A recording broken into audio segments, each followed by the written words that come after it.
Hi, my name is Benta, I'm the Norse Witch, and today we will talk about the Norse god Thor.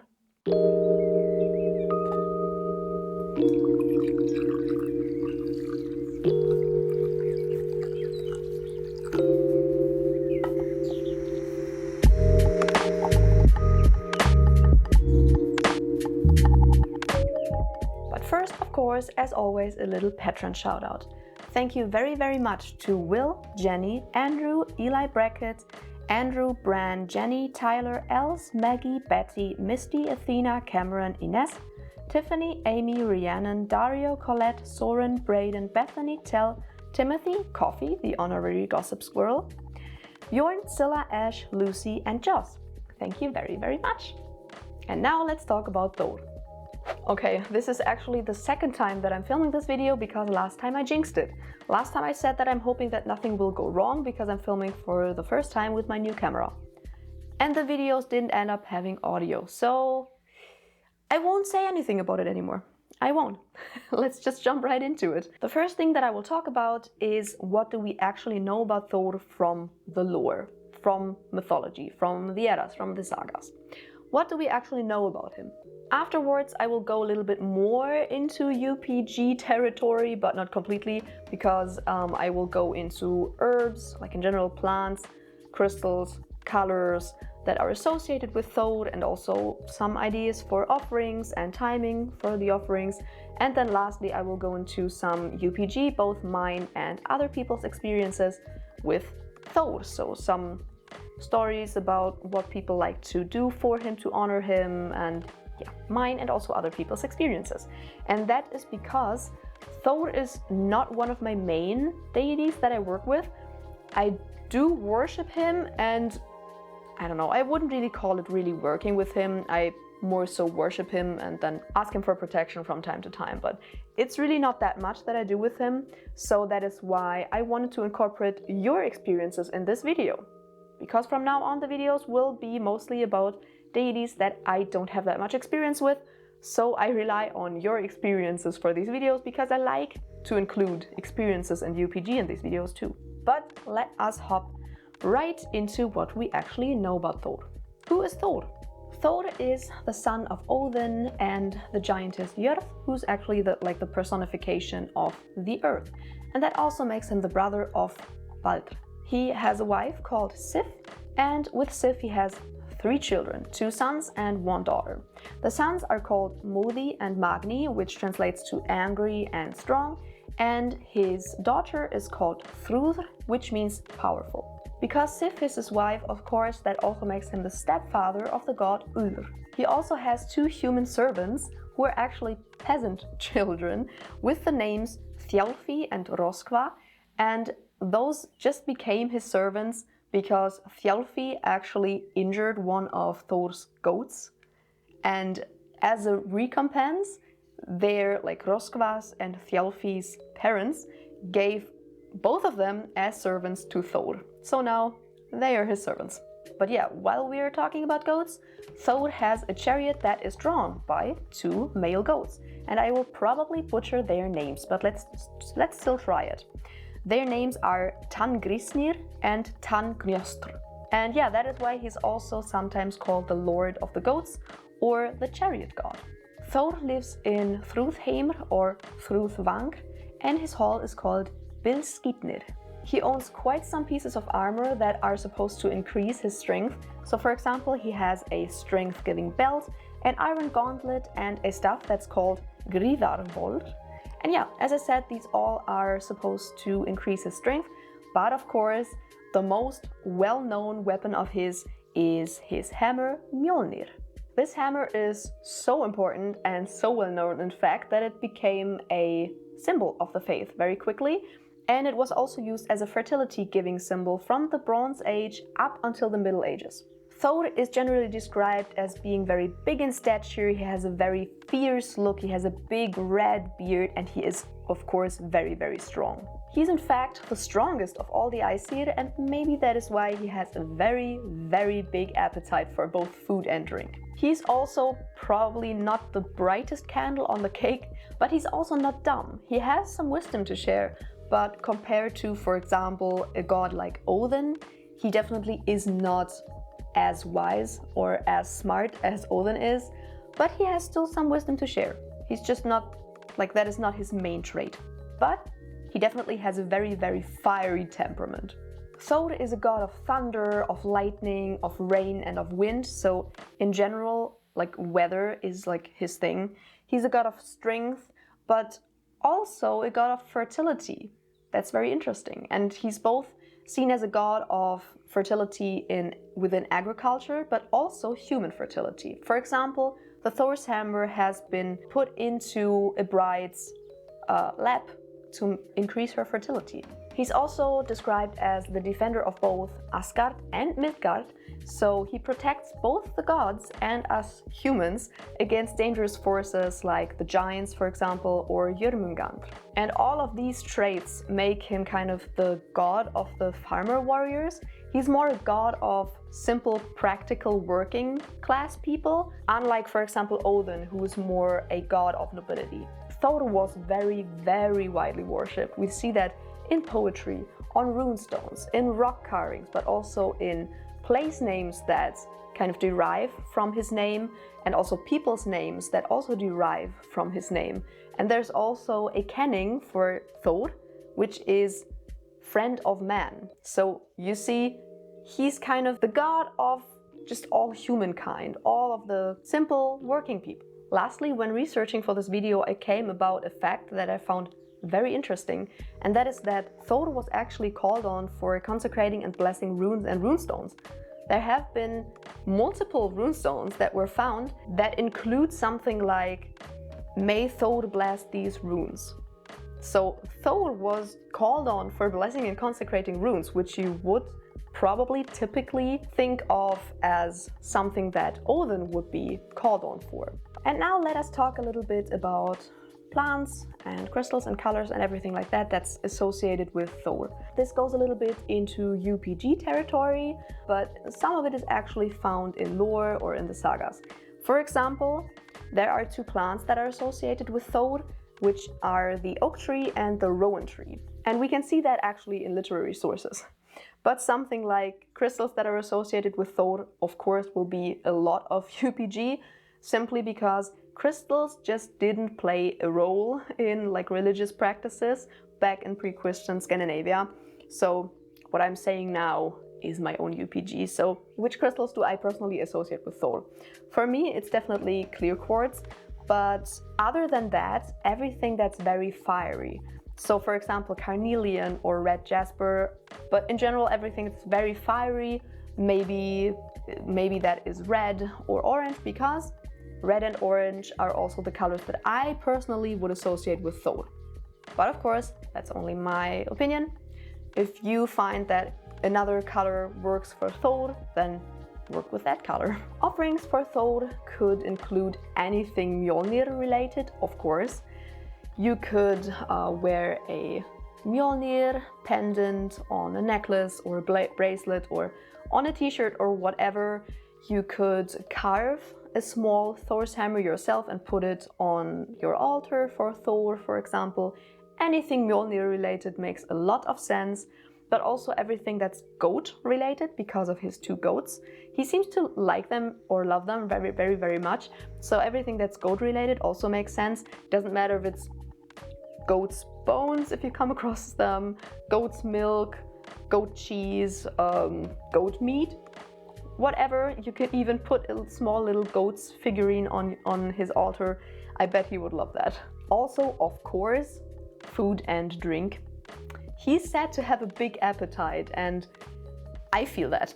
Like, in my experience, that is very true. He seems to really, really like very hearty food as an offering. And for me, in my experience, he really liked beer, especially very strong beer as an offering. But I guess any kind of food or drink he would like.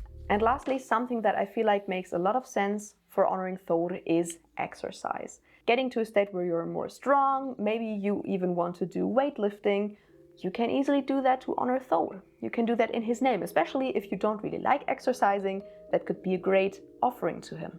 And when it comes to the times to give these offerings, I feel like, of course, during thunderstorms, that is like the prime time to give offerings to Thor. At least every time there's a thunderstorm happening here, I personally feel like I want to give him an offering. But for example, Thursdays are kind of his days, so Thursdays also make a lot of sense.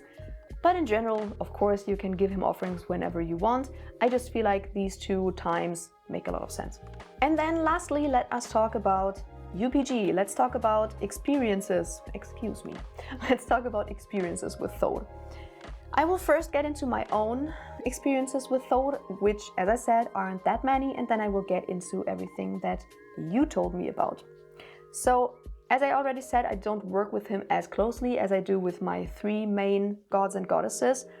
I wouldn't even call it working with him. I more so worship him and then call on him from time to time for specific things. I usually call on him whenever I feel like I need some extra protection. So, I don't know, maybe I am out about in the darkness and I feel like someone's watching me or something's watching me or whatever. Whichever situation I feel like I need some extra protection, that's definitely where I would call on Thor and ask him to help me, because he is the defender of Midgard, he's the defender of people and of the gods. So calling on him for protection, that's just natural. That just makes so much sense to me.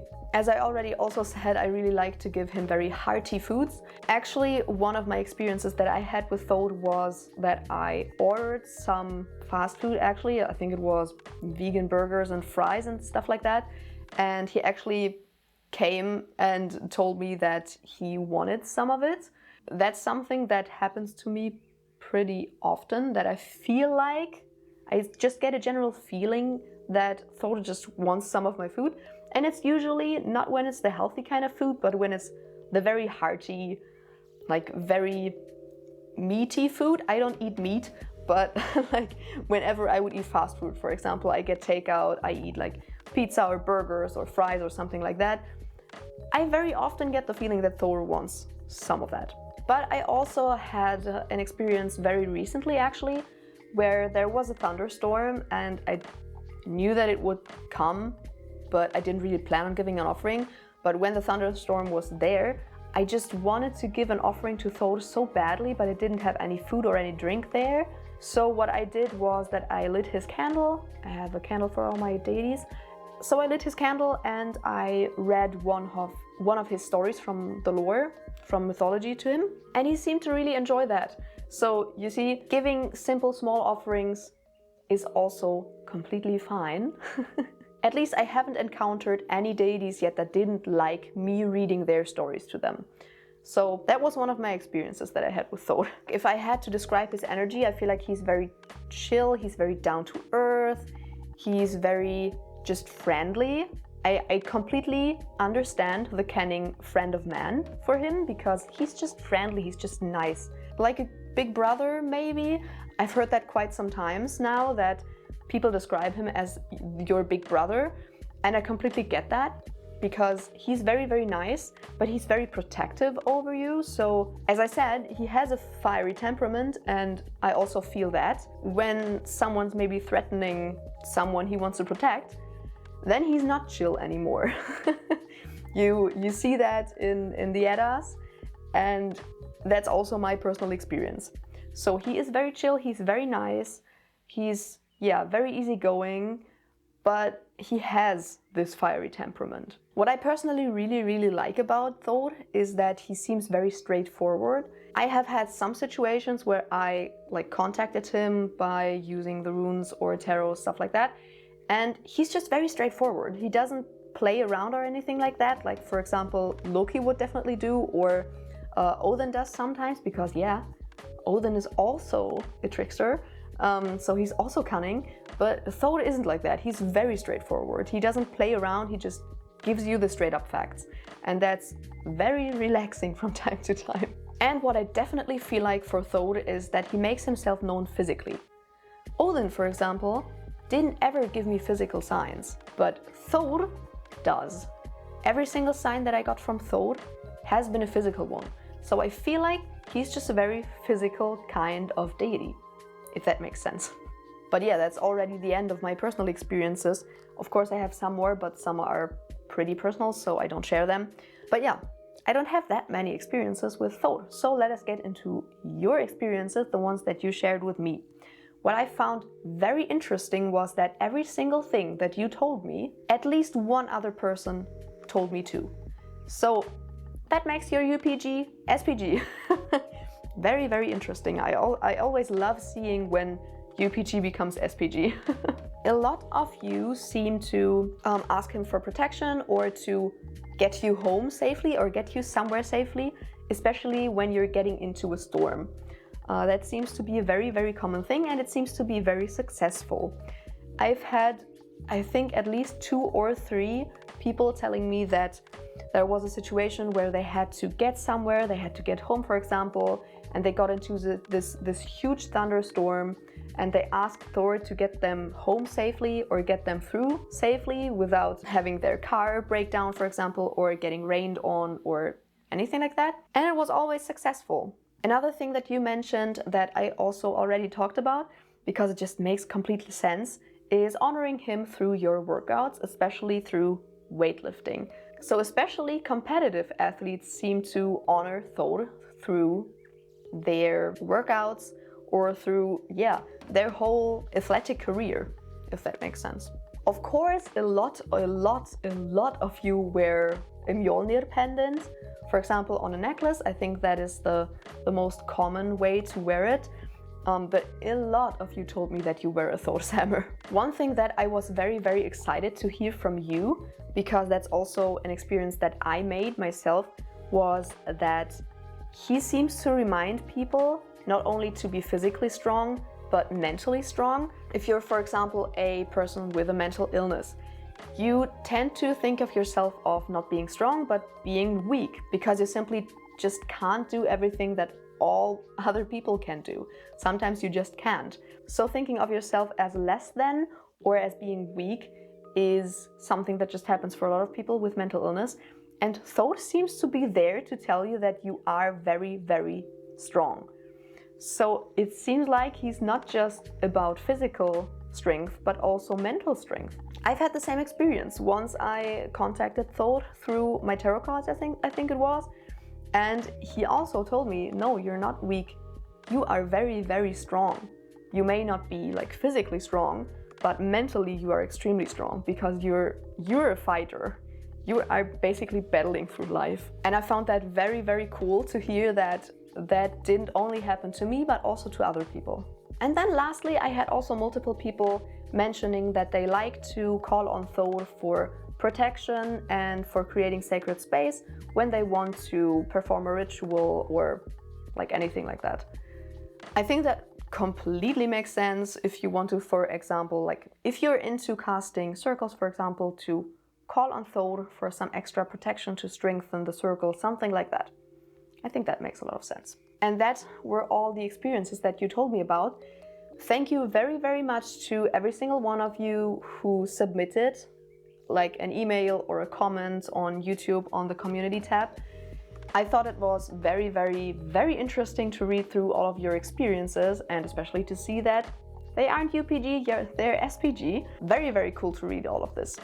I will definitely do that for every single video on the Norse Gods that I will do in the future, because I just feel like having my personal experiences with the gods and also your experiences in these videos, makes them easier for beginners maybe to understand how you can work with a specific god or goddess. So I feel like it's important to have these experiences in videos. So again, thank you very, very much to every single one who submitted their experiences. I really, really hope you liked this video. I hope you learned something, or at least it was entertaining. If you did like the video, make sure to subscribe and give a thumbs up. And of course, check my Instagram and my TikTok, and of course my online shop, because if you want to start working with Thor, I have a lot of stuff for Thor on my shop. And maybe you even want to consider becoming my patron to support my channel. And I will see you in the next video. Bye!